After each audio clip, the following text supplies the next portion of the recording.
A teen girl shot to death overnight. The alleged gunman is in police custody. Chelsea Edwards is live with who the man is and a possible motive. Chelsea. Yes, the medical examiner just arrived here about 20 minutes ago to the Kinswick Trace neighborhood, to this home behind me where the teen, her mother, and her mother's boyfriend are said to have lived. Now this family torn apart. Investigators say they are working to figure out why. They do have a suspect in custody after they were called to this home around 1 this morning. That's when a young woman called police saying her sister was being held hostage at gunpoint by her mother's boyfriend. When Harris County Sheriff's deputies arrived, they say they heard one gunshot, then screaming, followed by a second gunshot. The suspect then came outside. He has now been identified as the teen's mother's boyfriend, 60-year-old Dan Brisbane. Officers say he told them to do what they had to do, and we don't know whether or not he was armed at that time. When deputies went inside the home, they say they found the 16-year-old girl dead with multiple gunshot wounds. One neighbor tells us at first there was confusion about if there was an active shooter in the area when she got home. She's now trying to wrap her mind around what happened. Because you get mad, and what do? You end up killing someone. Now his life is affected, as well as her family, a child. This was a good neighborhood, quiet. We don't have crime. So now when you look us up, the only crime you have is a murder, and it's a child. Brisbane was arrested and booked at the Harris County Jail and has now been charged with murder. Investigators say they are still trying to figure out a motive, but he has not been very cooperative. The teen's mother was out of town at the time of the shooting. We're told she had been on the phone with her daughter before she was murdered. Reporting live in Humboldt, Chelsea Edwards, Fox 26 News.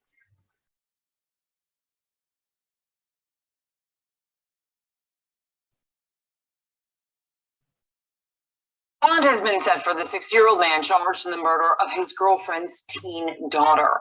Earlier this morning, Van Henry Brisbane did not appear in probable cause court, but he was given a bond set at $1 million. Prosecutors say 16-year-old Lauren Juma called her older sister and her mother early yesterday morning trying to get help. Court records say Lauren told her mom that Brisbane was standing in her room in the dark. Then Lauren screamed he had a gun. Lauren's sister already on her way over to the house on Canton Trace in the Humboldt area. But by the time she got there, deputies were also outside. They all heard 2 gunshots, and Lauren was found dead. He could rotten in jail. He had no reason for taking my baby's life. 16 years old. Her mother says Lauren was a cheerleader at Aldine's Nimitz High School and that she wanted to join the Air Force when she graduated. No word right now on why he allegedly did this. They say Brisbane was not cooperating.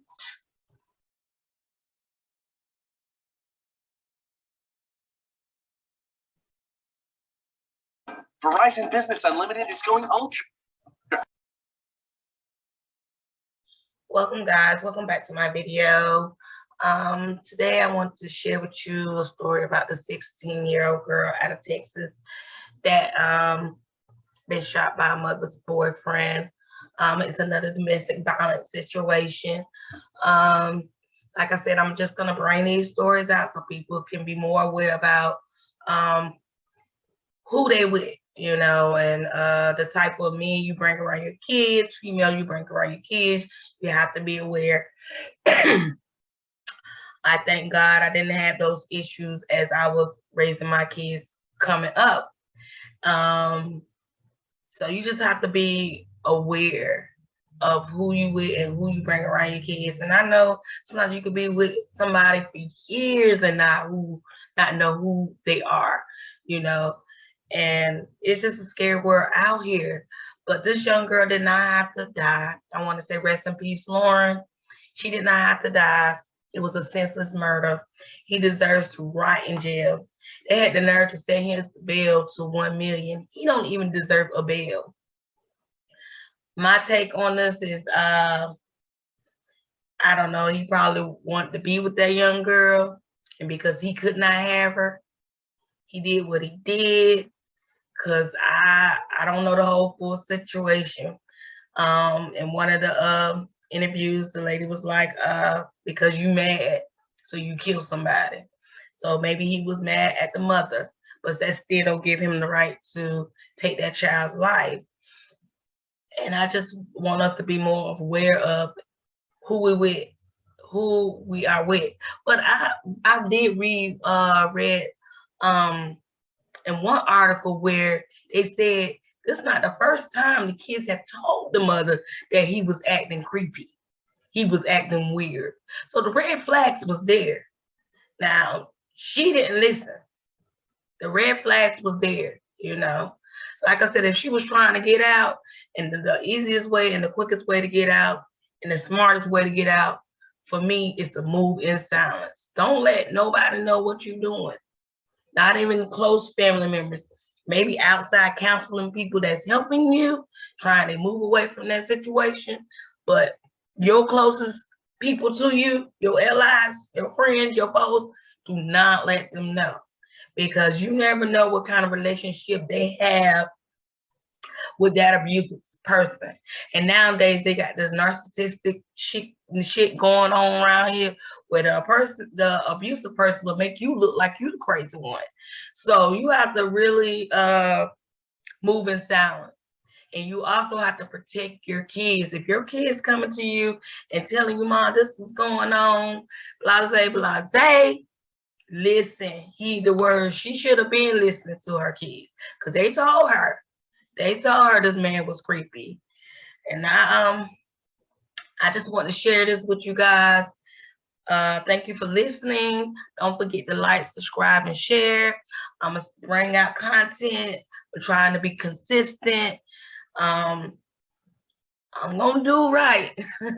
Every day is a struggle, but I'm gonna get them out. And I'm not gonna do everything solely on domestic violence, but right now I feel like this is what the world need to hear, the world need to see, and the more people that push out the domestic violence that's going out in the world, maybe we can have a real conversation.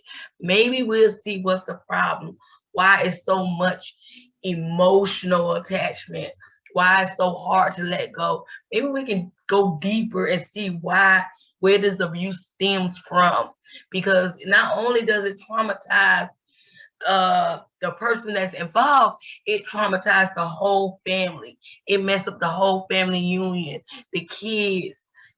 So when Shaniqua will see her mom getting abused, or Byron see his father abusing his mother, that going to trickle down to embedded in them, and she gonna end up probably being with somebody just like her father, or Byron might end up abusing women. So it all affects the whole family. It affects the whole family.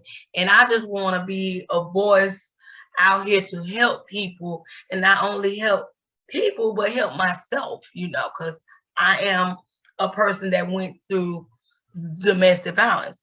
I'm not going to say I'm a victim anymore, because I am not a victim anymore. And I want to help people. And I want people, to like, subscribe, and share my domestic violence content, because the more we get out, the more we can have this conversation. Drop comments in and tell me what you think that happened in this situation.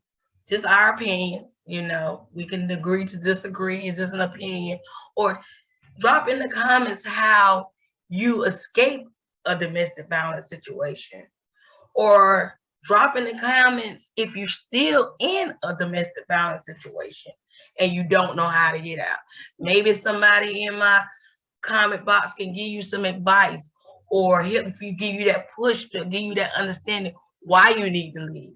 Because my sole reason for leaving my abuser was for my kids' sake. I couldn't see my daughter going through the same thing that I was going through. I couldn't see that. And that's all it took. And because it didn't happen earlier, but it happened and I left. I saved myself. Now, I just want y'all to listen to this, and Give me your thoughts. Thank you. Don't forget to like, subscribe, and share.